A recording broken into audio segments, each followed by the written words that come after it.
So if you want to take a break at work, here are 4 quick and easy things you can do.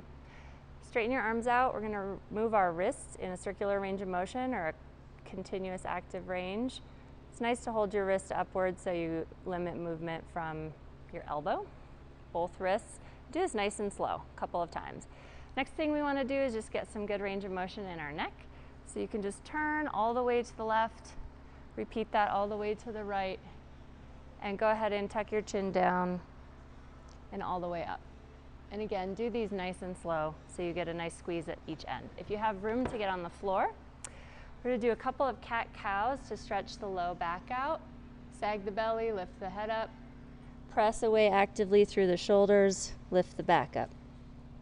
And then our last one's going to be an active plank or a plank plus. So we're just going to protract our shoulders and retract, and protract and retract.